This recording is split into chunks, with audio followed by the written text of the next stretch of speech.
Welcome back. Today we're going to talk about what happens to your finances when you pass away.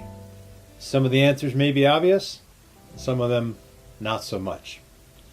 Let's start and talk a little bit about what happens to your bank accounts, your savings account, your checking account. When you pass away, you have an obligation to tell the bank that you've passed away.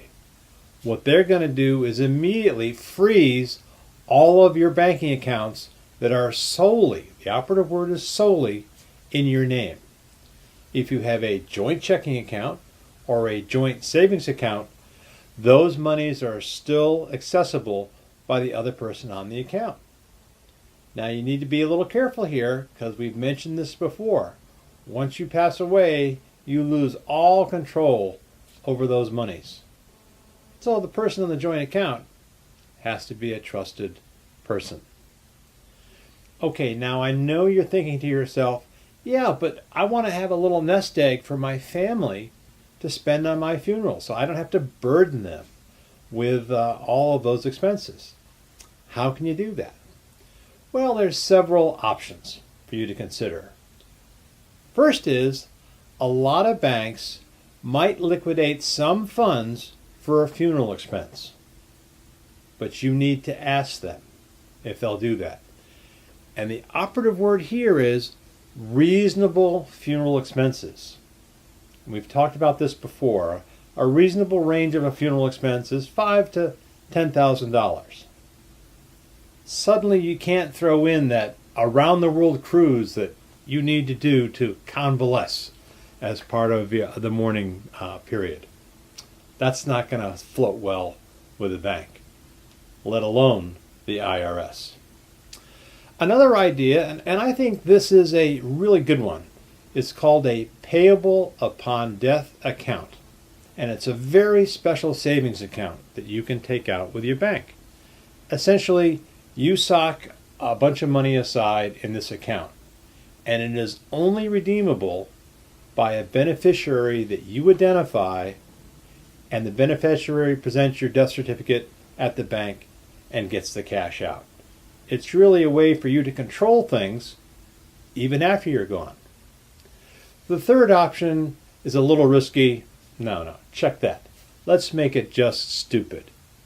When you pass away, your heirs need to stop using your account if it's solely held in your name. For them to continue to draw money out of your account, again, solely in your name, it's called bank fraud. And the consequences of those actions are not pretty. Let's just not even go there. All right, so what are some other things you can look at for how do I have some money and resources available for my family when I die? Why not a safe deposit box? Great idea. But again, let's talk a little bit about the pros and cons of a safe deposit box. There is probably no place that's safer, more secure for all of your personal belongings. The challenge is accessing the safe deposit box. Some banks may freeze your safe deposit box along with all your accounts. Some banks make it fairly easy for someone to get in. Others you may need a court order. So using a safe deposit box takes a little strategy, and you need to want to talk to your bank of whether it's a really good idea for you or not. And probably most important of all, where in the world is a safe deposit box key? Without the key, no one's getting into anything. So proceed with caution on safe deposit boxes. Let me share with you the model that works for me. And it's really having a safe at home. And I see many advantages to keeping a safe in your house.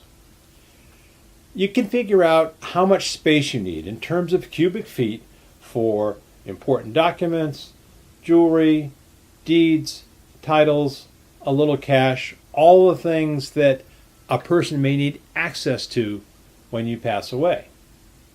Again, you need a little caution here as who has the combination to the safe, but then again, it's accessible 24 hours a day. Now, a safe is not a safe is not a safe. There are important things you need to look for when you want to go out and purchase a safe. First and foremost is it probably needs a fire resistance rating of at least 2 hours. And you can look on the manufacturer's label on the safe for Underwriters Laboratory, UL ratings for fire resistance, burglar resistance, moisture resistance, and all of those important attributes that are going to protect all the documents and all the things that are inside. Not the least of which, you want to be sure that the safe can be mounted to the floor or bolted to the wall or some way where the whole safe just can't be taken out. But again, easily accessible, and it holds a lot of stuff. Simply stated, it's better to be safe than sorry. Pun intended. Next time, we're going to talk a little bit about what happens to your credit cards when you pass away. See you then.